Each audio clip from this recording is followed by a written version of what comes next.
In Durban this week, the GovTech 2023 conference is underway. It sees government departments and institutions brought together under the auspices of the State Information Technology Agency, or SITA. Dr Bongani Mabaso is the CEO of SITA. Dr Mabaso, good afternoon to you, and thank you very much for your time.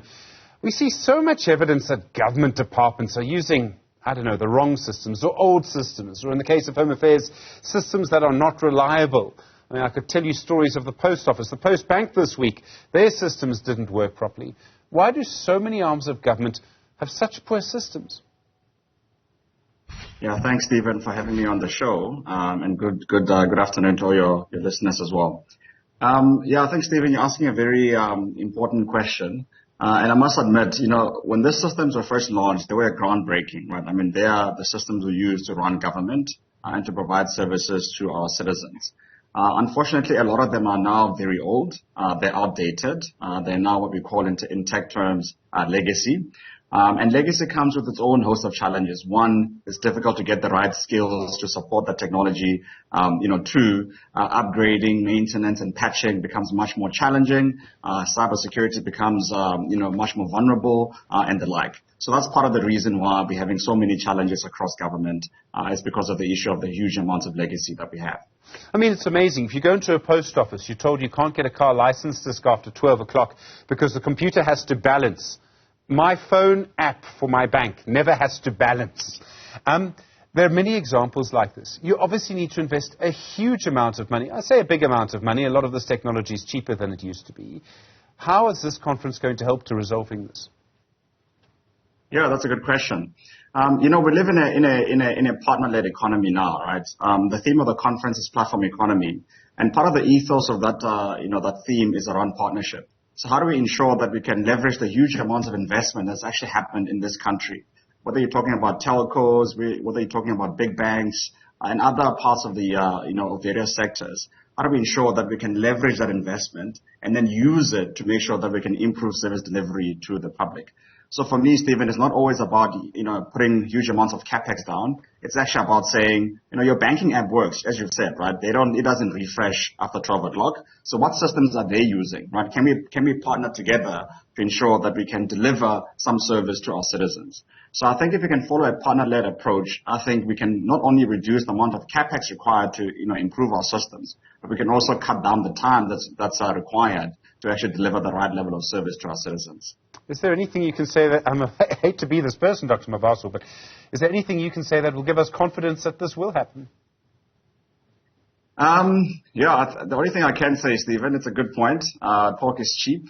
I think delivery is the only way, right? As SITA, we're planning to, in the next 180 days, put various e-services or citizen-facing services in mobile apps so that you can download that on your smartphone and be able to interact with the government in that way.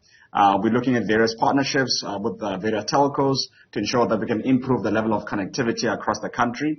As you know, you can't participate in the digital economy if you don't have access to connectivity. And so that's something for us that is very fundamental. And the way that we want to do it is we want to do it in a very partner-led way, right? So that we can leverage, the huge amounts of investment. I mean, almost by chance, Stephen, or maybe there's somebody orchestrating this, I don't know, but we've had so many, submarine cables that have landed in South Africa, right? We've had your CCOM cable there for a long time. We've now have the Facebook cable, we've got the Google Equinor cable, etc., right? These are all bringing connectivity. Why don't we partner with these entities to make sure that we can improve access for our citizens, whether you're living in far-flung areas or in the urban areas, to make sure they can participate in the digital economy. Dr. Mabaso, I don't know if you really want to get into an argument about whether we should use Starlink or not, but we can go there if you like. It gets very technical very quickly. I do want to put this to you because there are several cases which show how dangerous what you call the legacy IT systems can be. The Justice Ministry was recently told it would be fined for not properly protecting information. The SANDF or the Defence Ministry, depending on which report you look at, seems to have been the victim of a major hack. There was a denial of that. That denial was retracted. We've actually seen a ratings organization in South Africa that was hacked quite recently. So this is dangerous. This needs to be managed. It requires really good people to manage it. It requires proper IT skills, which themselves are expensive, and there's a bit of an IT brain drain from South Africa, I understand. But someone has to spend money to do it. And I mean, I'm never going to the post office again after what happened the last time. So the question then becomes, Is there actually going to be a change before something really bad happens, before the WannaCry hackers or whatever it is take over a really important part of infrastructure like they did with Transnet? Yeah. Look, it's a very important question, and I don't think we can understate it. I can tell you now, Stephen, that there's a lot of colleagues in the background working on solving these issues. In fact, just last month, SITA has launched a secure operations center, which looks at cybersecurity, right, from a threat detection capability perspective, and also response. So it's not just about detecting the threats, but it's also responding to the threats. And you can respond to the threats in an automated way. You can set up triggers, etc., to notify various people that you are being hacked, so that you can take action, whether that be to switch off your end device or whatever else the case may be.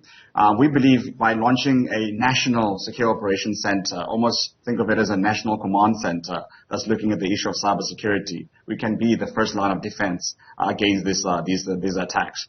I'm not saying that we can do that overnight. It's certainly an issue that one has to look at across many dimensions. So yes, there's the tech, there's the center you can set up, but there's also just good governance and controls that you can put in place.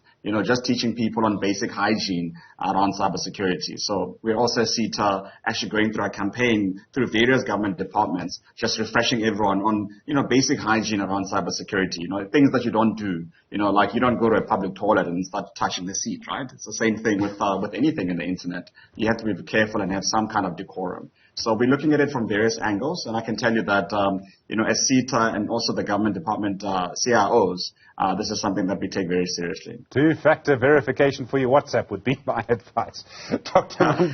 Bongani Mabaso, I hope the rest of the conference is easier than this interview. Thank you very much indeed. The CEO of the State Information Technology Agency, the SITA. You want to be in charge of the system, for the IT system for Home Affairs? Good luck to you.